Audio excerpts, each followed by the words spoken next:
A little bit lucky, just looking at the sun and the time and everything. With a little bit of luck, we'll catch them down at the waterhole during that perfect golden hour, late light, and that will be stunning. So that's our plan. We're going to see how it unfolds.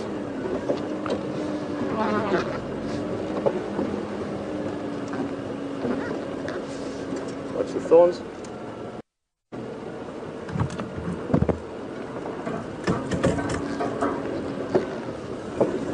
Well, good afternoon, Raphael. Very welcome on the drive.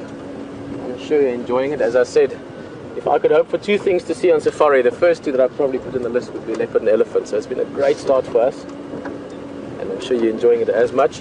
You were just wondering, how old can elephants get? Well, let me give you the shortest answer to that. The oldest elephant I know of was 89 years old, but that was an elephant that lived in a controlled environment in a zoo, so they could help him as he got older. Now, elephant, it's more important to understand how or what influences their aging, and the main thing for that are their teeth. The teeth structure they've got. They get 6 different sets of teeth in their life, not counting the tusks. I'm talking about the molars, the ones they need to chew the food with. So I just have to plan where we're going as well. As you can see, we're going to one of these riverbed areas, beautiful, nice big trees along the side. And I just want to go poke our nose in here, see if 1 or 2 of those elephants are coming through yet. So they get 6 different sets of teeth, but the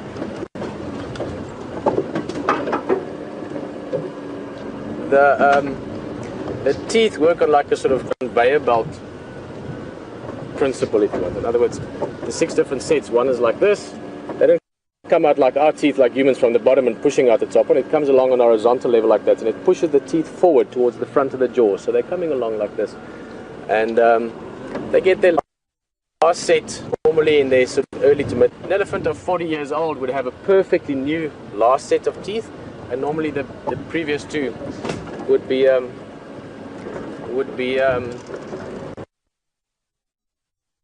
guys, I'm just listening to something from the game drives, but that wears the teeth down.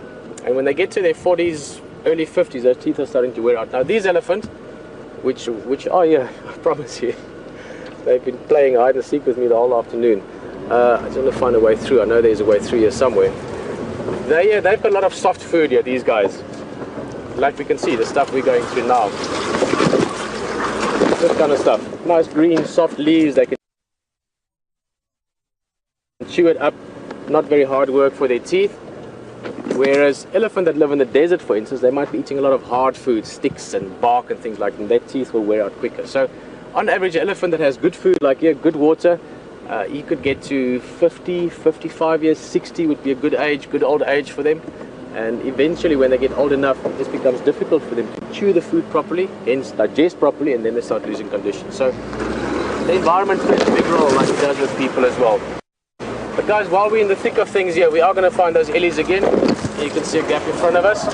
But you're going to join Stefan on the walk for a little bit. And then we'll see if we can put those ellies in a better place. See you just now.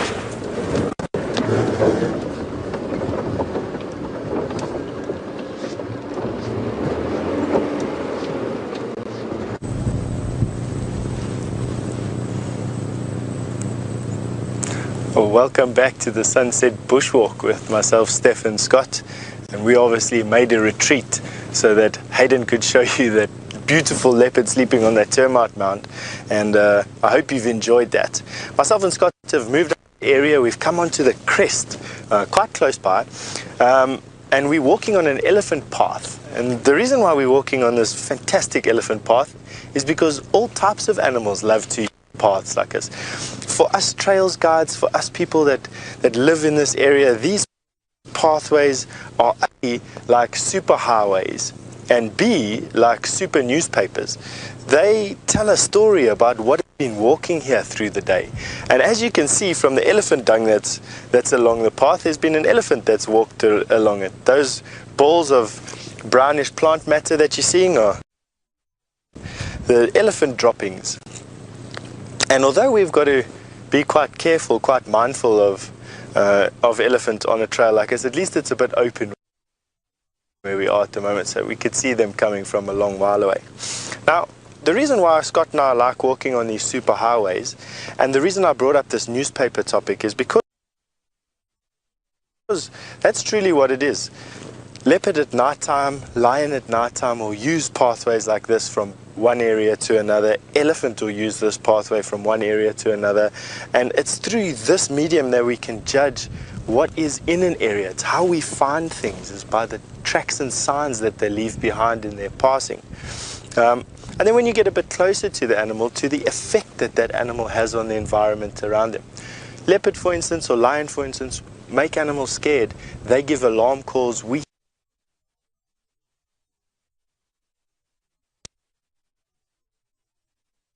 Scott and I would be walking down here scanning the pathway for fresh footprints, and if we find a fresh footprint, we'd be following it. It's more our senses coming out, the sense of smell and your hearing that comes out. That's what comes out when we're busy walking through the bush. So this is not very fresh elephant dung. I would say that it's probably was done early this morning. The inside is still got some moisture in it, but the outside has been baked a little bit by the sun, has got a little bit of a crust on. Now a lot of you might be thinking, why haven't we seen dung beetles? Why are there no dung beetles on the dung? And that's simply because it's going into our winter and the dung beetles have already finished. They've already laid their eggs and are finished.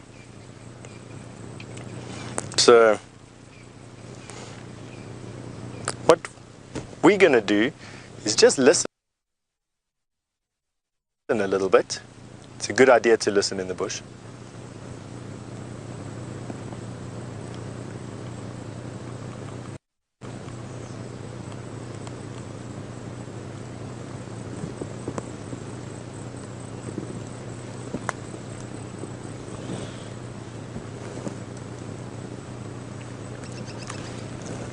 What we're listening for is those telltale signs. At the moment I can't hear anything. I'm hearing a woodpecker making a noise. I'm hearing a crested francolin. Can't hear any breaking of branches or anything like that.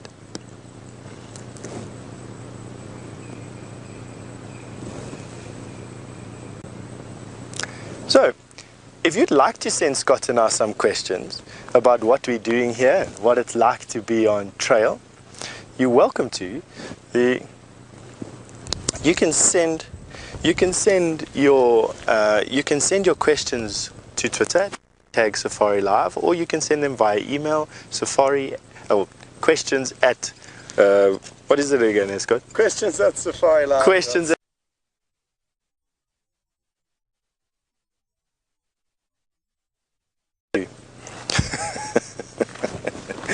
Had a memory lapse there with my social media links.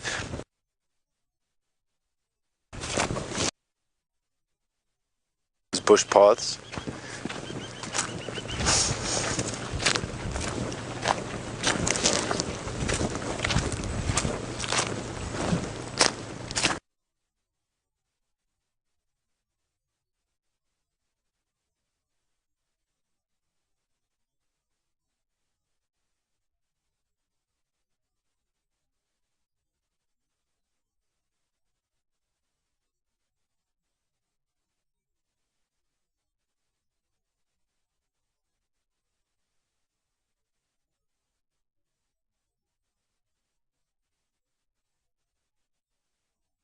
This termite mound in front of us has a porcupine den in it because of all the porcupine droppings I've been seeing on this trail. That wasn't, it was actually the third one that I've seen. We're coming to a road. So unlike you in the car or when they're in the vehicles, we can just walk across roads.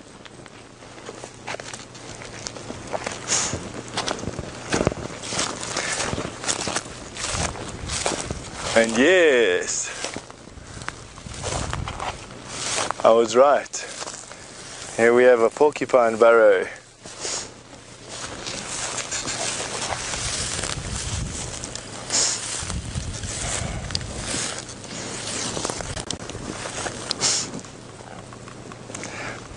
And I know that it's a porcupine burrow because of all the tracks and the dung that we've been seeing. And it's also why I can stand in front of it with a fair amount of security. Normally I'd approach these types of holes from the side. You never know what can come running out. Enormous termite mound.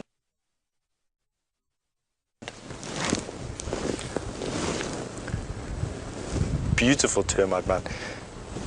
In actual fact, I'm looking for some more signs. Typically outside porcupine burrows there are bones, but I don't see any bones.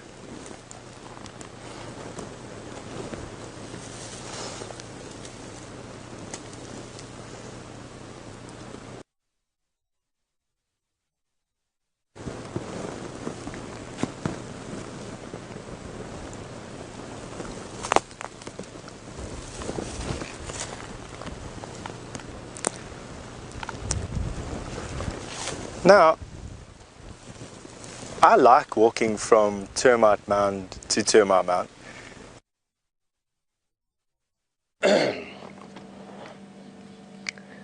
Broadsword, do you copy? Well, folks, he is still in that position there, and he really hasn't had any intention of moving other than staying cool. And the reason why he went up from this termite mound, when we arrived, and if you've just joined us, it's really important to know what's happened, so I'll do a little recap for you. We turned up, we got a message from Stephen Scott, the legendary Stephen Scott, and their other third, Brent, who dropped him down in this area to find leopard, and they walked in on it, which is an incredible experience. They pulled us in, which is a great thing. We got in here, then we moved in a little bit closer.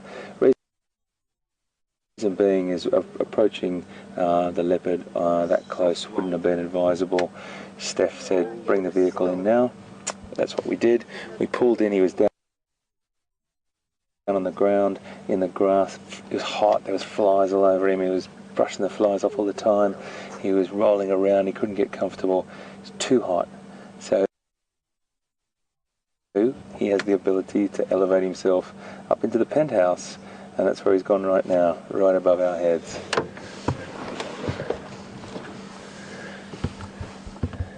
And it's just like he's walked up and he's checked out the real estate and said, yes, I think I'll be quite happy here. He's really chilled, he's asleep. So relaxed, this cat. And what a beautiful sight it is to see. A leopard sleeping in a tree.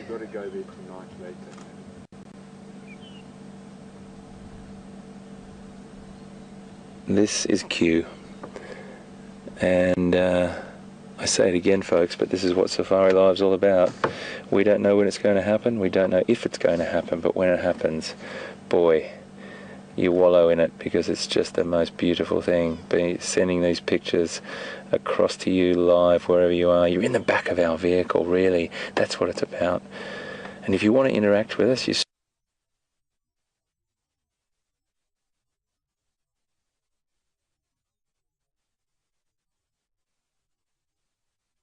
that come through are so fantastic. Look up. That's what it's all about. That's what learning in the bush is all about.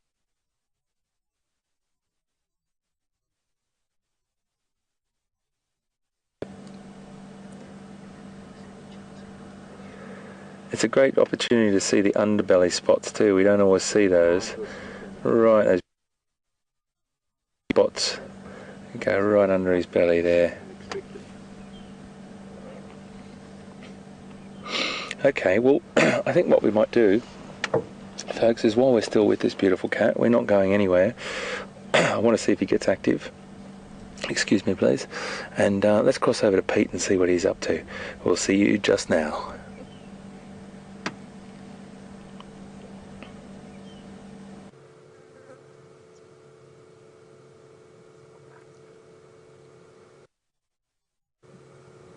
Well, welcome back this side. We just thought we'll leave those elephants for a bit while they're in the thick stuff. We didn't really get a good view of them again, but we could hear them.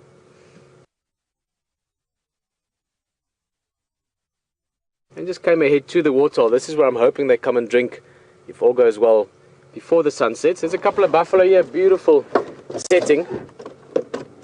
So let's just show you around a little bit. It's called Gari Waterhole, or it's also referred to as Djuma Dam.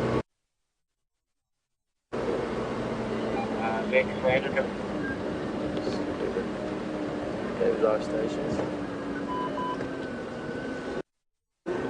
Okay, as you can see, a few buffalo taking it easy. That guy, that one there, don't worry. He just looks dead. He's not dead.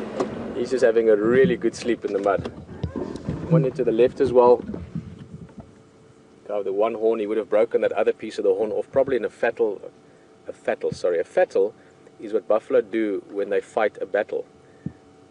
You call it a fattle. It's funny what the mind and the mouth can sort of come up with sometimes, but it's not uncommon to see buffalo, old buffalo like this, the Dugger boys as we refer to them, with broken horns, either a piece of it, or in this case almost the whole of it. But it also highlights nicely what we call the bosses. See those two big sort of shields, or almost like helmets on the head? Those are called the bosses, and they would be very important in big fights, especially when buffalo bulls are fighting. There's a massive sort of energy in it, and they butt heads and they try and sort of hook each other with those horns, and those bosses help to absorb a lot of that punch. Now horns with buffalo, the same as with all the antelope, kudu, impala and so on, the horns are actually part of the skull. It's actual bone growth, which is then covered in like a hairy sheath. The horns are essentially just hair or keratin, same as your fingernails, just much harder in the case of buffalo. And then inside that, the bone structure under that, so the extension of the skull, if you want, is almost got like a honeycomb structure. So it's really designed for being able to take a punch and absorb a punch. But this is Gari Waterhole. There's a couple of buffalo around here, 6 or 8 of them or so.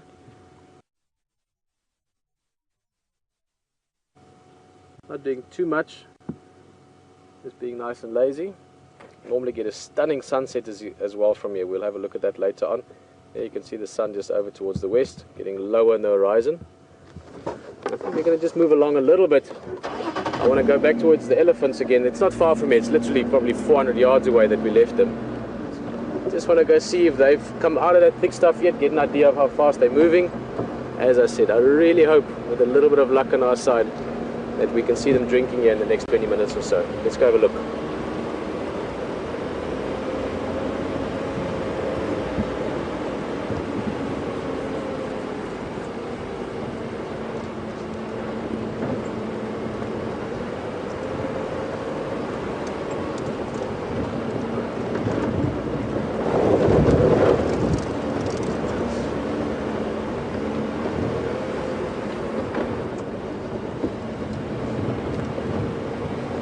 I hope those elephants are thirsty.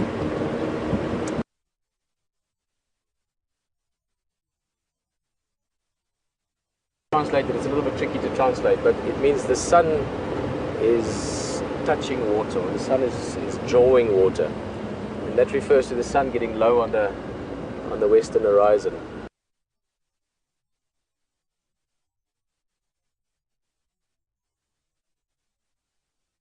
You were sort of up ahead of the group. I think it's the same guy.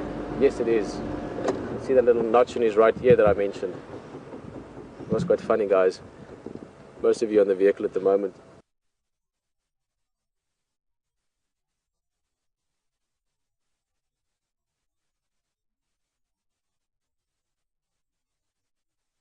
So you might have noticed my finger was sort of just floating around in the view.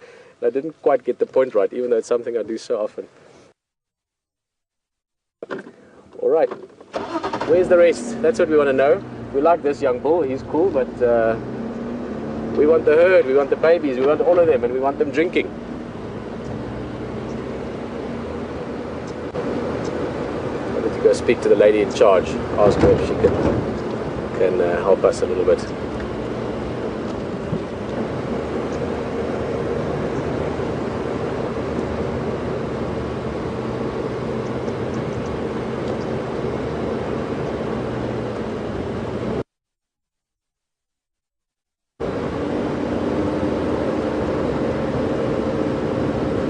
Good question, Jean. Hello, good afternoon. And as soon as I can get an elephant nice in the open. They're really being tricky customers this afternoon. I will show you what you're asking, but you just wanted to know what part of the ear do the elephants hear with, or you know, pick up sound with. Obviously the size of the ears, the discs itself would play a role. Sorry, I'm just looking, so I'm not looking at you, Gene. There's 30 or 40 elephants somewhere there. They're just not coming out. This is such a lovely tree. I'm sure everyone has looked. Has everyone checked? Take a guess. Let us know if you want to in the Twitter feed. What do we do every single time we go past a beautiful big tree like this? I can hear everyone saying it almost like a classroom. We look for a leopard. If I was a leopard, I would have a permanent place here. I would live here. But you know, I'll show you again. But the ear itself is just skin. And the hearing itself comes obviously from inside the eardrum, similar to ours inside the ear. But I'll try and show you the ear opening when we've got an ellie in the open, which I see one coming down. So I think, let's just go back a little bit. This is quite a nice view under the tree like this before we go down there. Let's just see what's a good view. Now some. Quite a few people joining us again shortly. So, give them this explanation.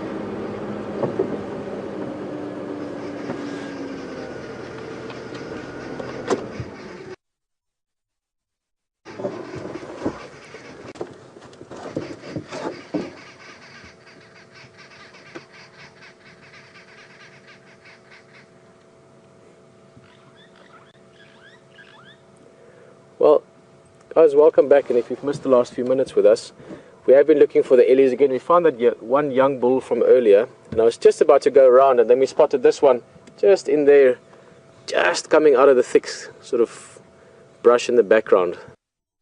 That looks like one of the big females. Now I'm really hoping the rest of the herd are following, because I would absolutely love to see them go and drink. Love for you guys to see that as well. Awesome. That's the bird I mentioned earlier. We were talking about a starling. Remember I was saying that birds often follow big animals around while they're feeding. This is called a Birchill starling. And he's maybe just waiting for those ellies to walk through here as well. Make it easier for him to catch insects. That was well spotted. Just a lovely setting altogether. Let's go down there. This is one of my favorite trees in this whole area.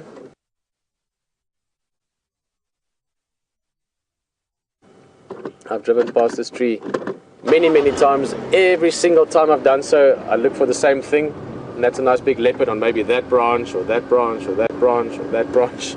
This just looks like the kind of tree that leopard would want to sort of set up a permanent place in. Beautiful jackalberry, sometimes also referred to as an ebony. I'm just about to dip into the... Whoa!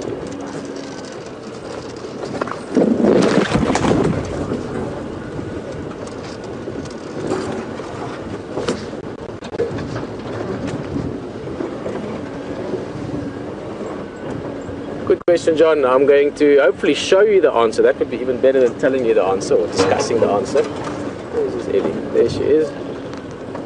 You were just wondering, there's one up there as well. Come on, elephant. You need to go drink. Oh, there's a few of them. John, you were wondering, what are those buffalo going to do when these elephants get down to the waterhole? Ah, there's a baby.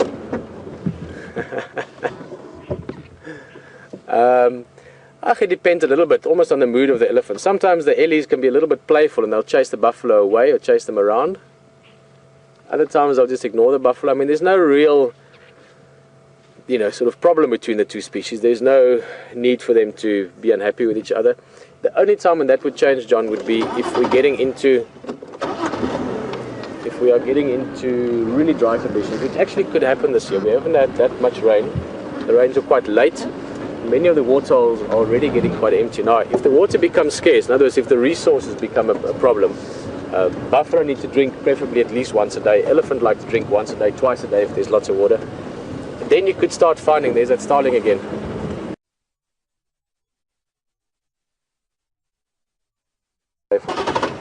I think if it all works out the way I'm hoping it's going to, it's always difficult to pick these guys drinking this afternoon. And there are buffalo at the waterhole, John, which is I think why you asked the question. So best case scenario, good afternoon. Wow, that's beautiful. Look at that. That's just stunning.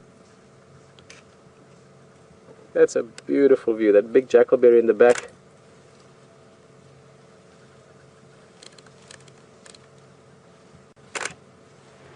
Oh, that was amazing. Just the whole setting, the whole surrounding behind them. The sun's getting low on the horizon. Elephants behind us as well. Look at that.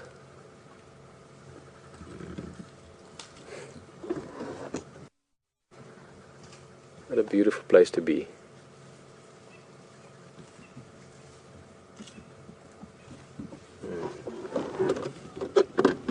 Let me just turn a little bit.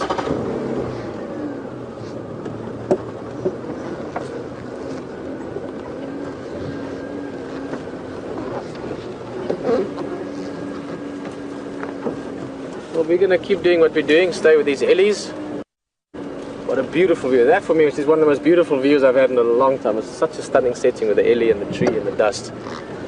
Let's see what that leopard is up to. I'm sure you're wondering by now. HT is going to welcome you that side. Enjoy it, and we'll see you probably before the sun is down. See you just now.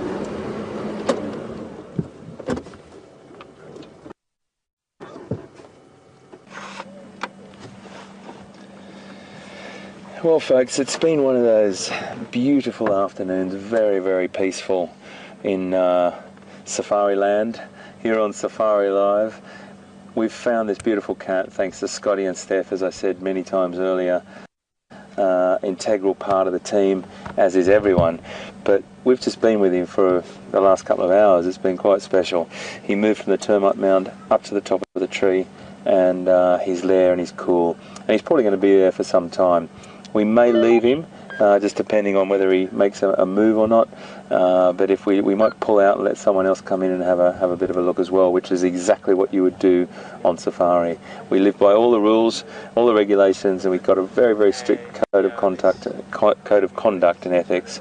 So we'll let someone else come in a minute. But there's a few things. Just come back up and have a look at him before we do move on, and let's have a little talk about some of the special parts of this beautiful cat. I've told you how many times I think he's beautiful, but I thought it might be just nice to get some facts out about him, because this is a really specialized cat. They're probably the broadest. They have the broadest sort of tolerance, I suppose, of habitats anywhere in the world, and they don't only occur in Africa as well. They occur in Asia, leopards, but they're so adaptable. They really do. I'd call them, some animals we talk about, we call them specialized. They've got a special niche, or they eat a particular food. These guys are just so adaptable. They'll eat anything from, a cricket to a small lizard, beetles, and then up to animals 3-4 times their body weight. So very adaptable, which means that they can fit into many different habitats and ecosystems. So in a nutshell, I think the factoid that I want you to take away from that is that they're not a niche predator. They're incredibly adaptive, and they can make a plan wherever they live. They're incredible. That's one of the favourite things I have about them.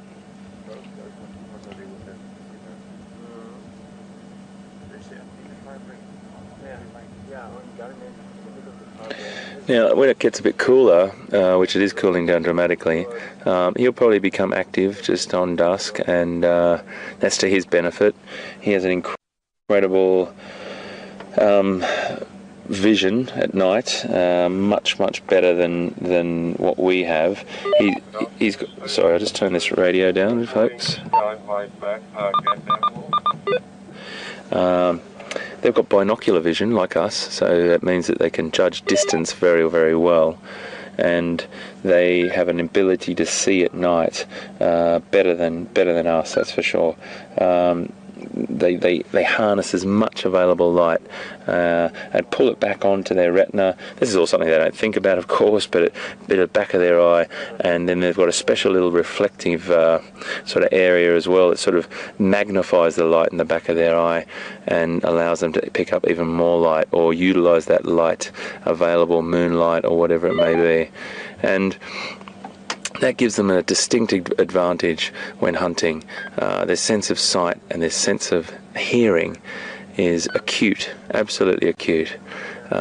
Those ears can turn around 180 degrees and pick up so much sound, and coupled together with their sense of sight and their fantastic sense of smell, that's what gives them the distinct advantage and makes them what I like to call the prince of stealth, or the prince of stalking, or the queen of stalking, or princess, I suppose.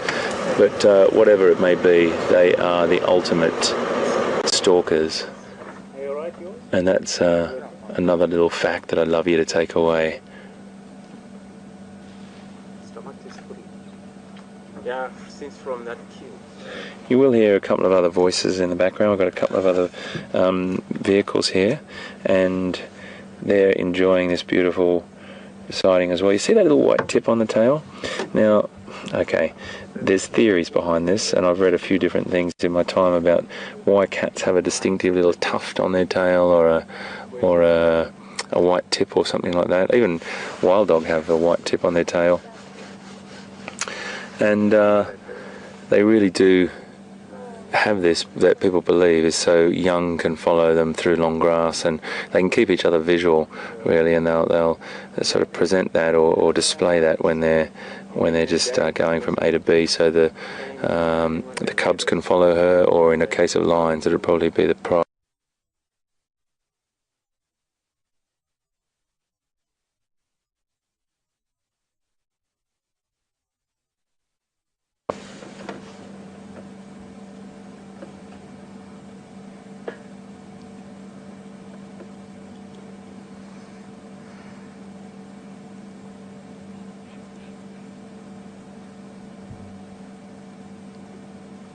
And everything around us. As the air becomes cooler and more moist, you start to get this emission of scent from the grasses that we're in. It's not just the grasses; it's also the other plants. But I always find there's this beautiful, beautiful smell in the grass, and it washes over you. You get wafts of it when you get these little breezes come through the pockets of vegetation.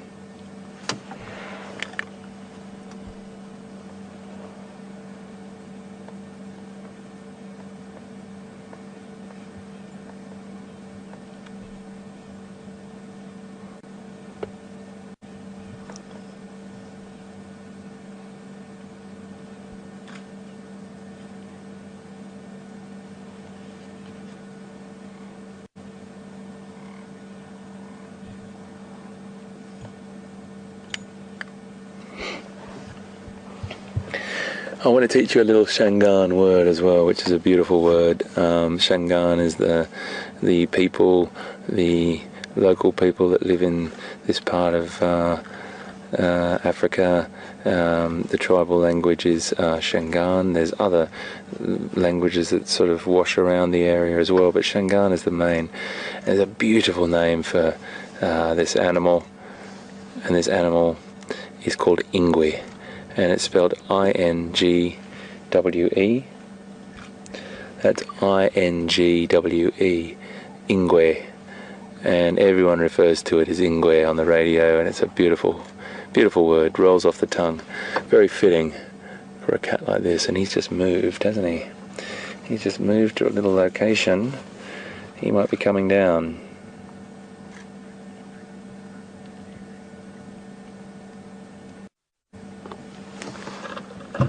Just going to reposition.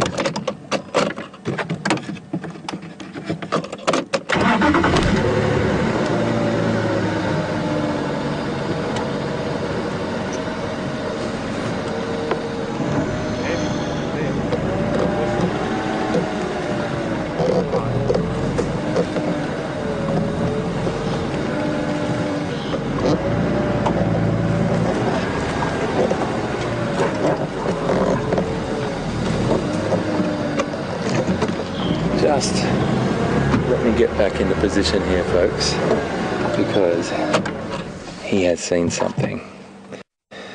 And just while we were sitting there and I was telling you a little few facts about his name in Shangaan, he saw something. And he's got a vantage point here, an incredible vantage point, and he's definitely seen something. Alert, attuned senses like we talked about.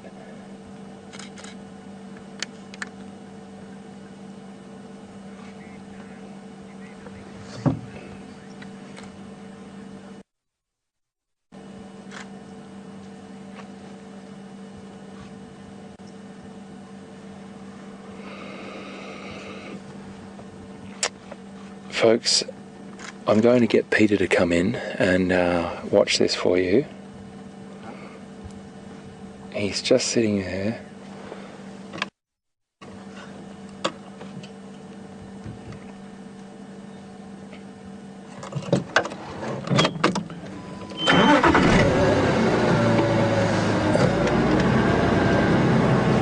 It's coming down, folks.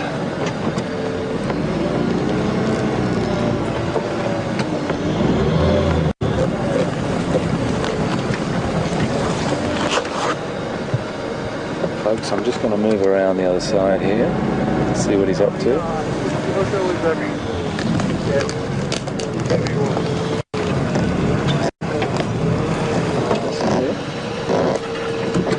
So he's just moved on. We're going to go around the other side, folks. Just scratching our way through.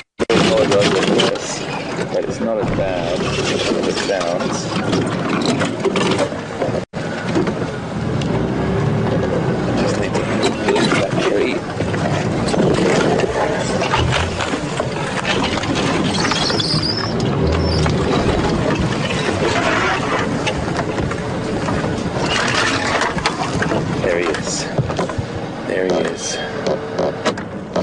And he's seen something.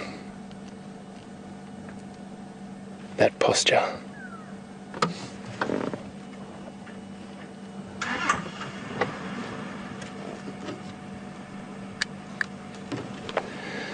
Folks, I was just about to pull out thinking that he wasn't going to come down for some time, but look at this. This is what Wild Safari is about. This is what being here on Safari Live's all about. This is happening right now, right in front of our very eyes. He had a vantage point. Now he's gone out of... Oh, maybe not, maybe not. He's still just walking across. He's keeping his eyes well open. Those are cute, beautiful senses, all on standby. Now, please don't worry about the vehicle starting, folks, because I guarantee you I've been with these cats many, many times, and the vehicle does not disturb them whatsoever. But to see this, you can see the tail. There's a definite alert sound.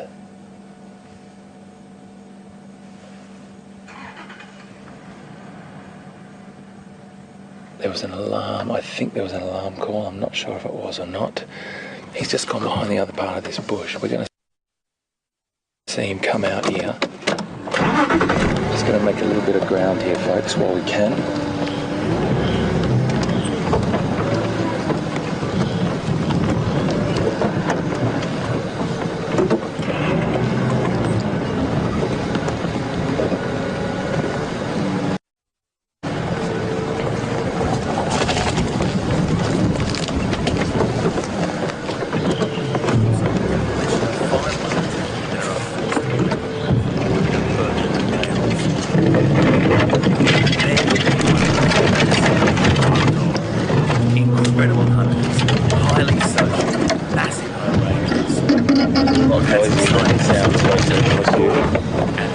Just scratching on the side of the vehicle. And a long way to run.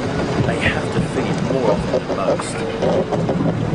Really just got to figure out where he's gone. There he is, right in front of us there. Oh, I thought I lost him then.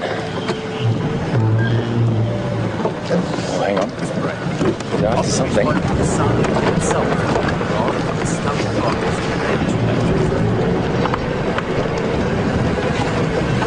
He's after something, folks. He's just made a sprint up here. We're staying back, we're giving him space.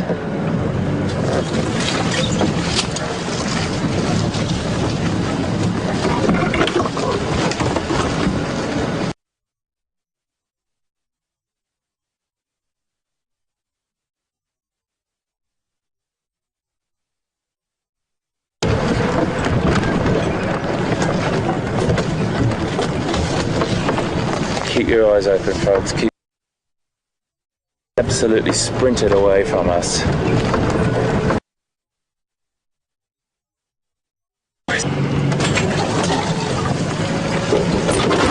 That's how beautiful that cat is. Amazing. Oh, my boy. He just came and laid down behind my vehicle, folks. He did have a little sprint though. He chased something well before we even started the engines. He just bolted, so he was after something, and I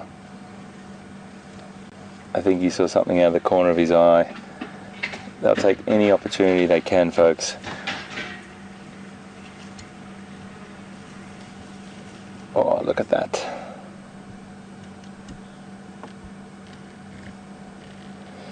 Whew. Your heart races, your heart really races when the potential of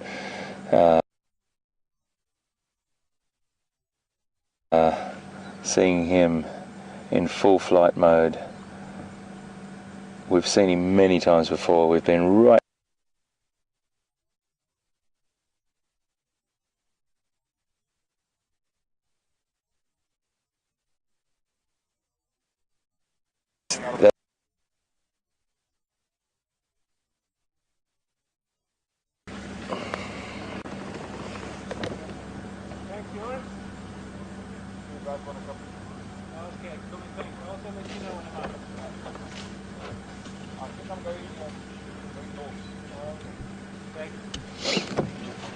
another great sign that they're getting active.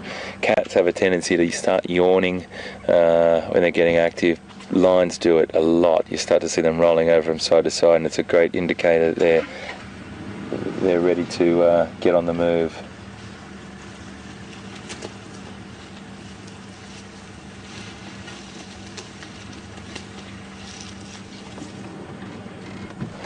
I'm just going to reposition.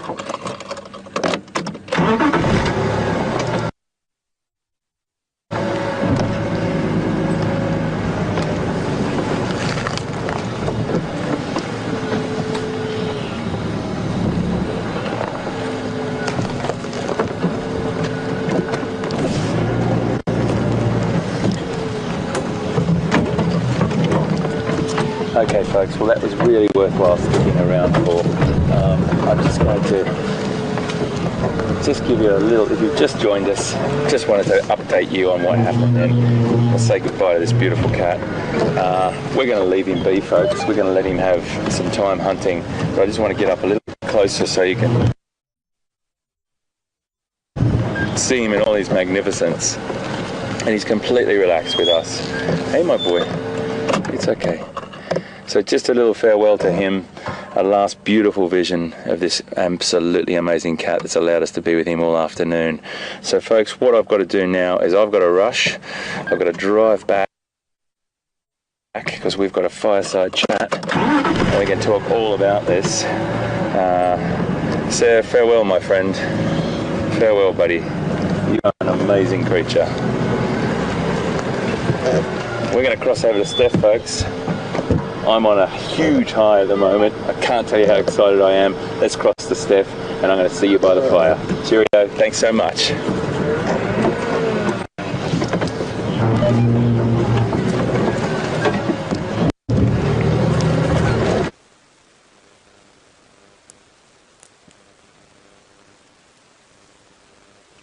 Oh, welcome back to the bushwalk with myself, Stefan and Scott. And we decided that we were going to share something quite magical with you actually for the last couple of minutes of our walk before it gets too dark and and dangerous for us to be outside anymore, we decided to come to an old hyena den. Now, just because there's no hyenas here at the moment doesn't mean that this den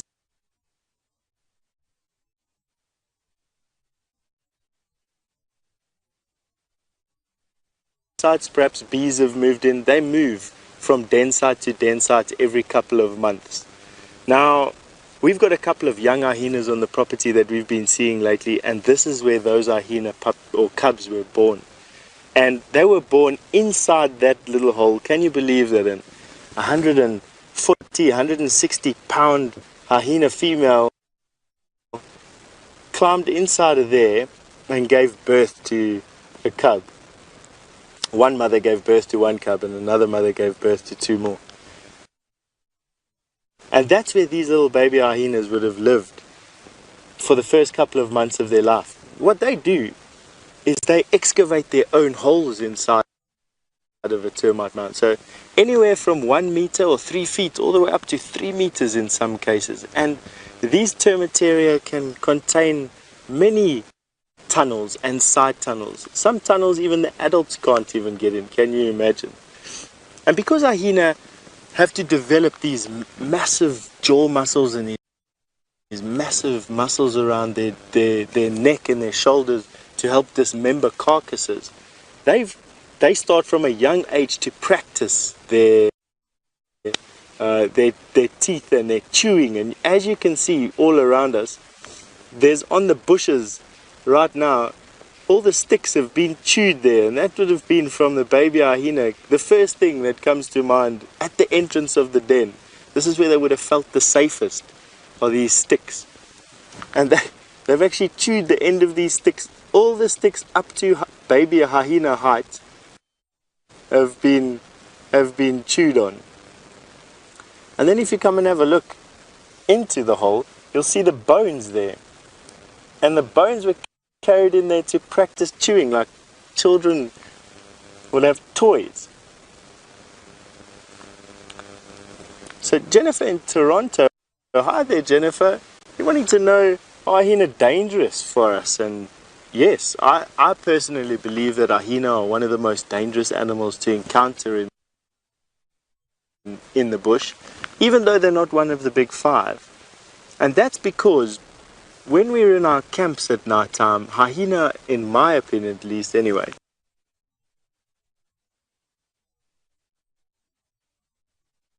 the first sign of you chasing them away or clapping your hands, or the first sign even of people moving about, hyena usually skulk away. But definitely I've seen a hyena in the camps. They're not scared of coming into camps, and for that reason I believe hyena are one of the most dangerous animals in the African bush. Great precaution.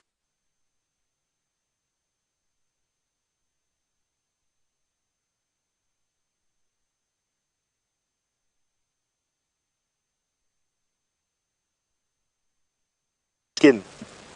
And have had their clothes pulled off of the beds and things like that. But, you know, luckily none of them were hurt or anything like that. But coming back to these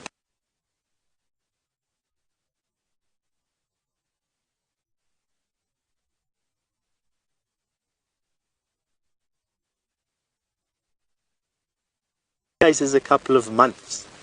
And the mother will come back and lactate, or she'll be lactating and she will nurse the baby.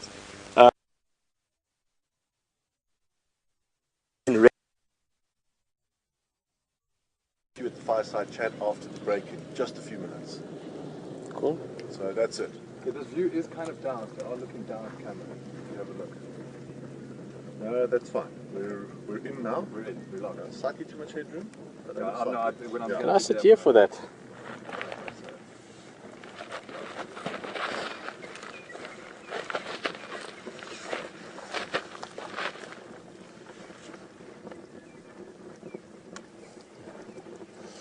Well guys,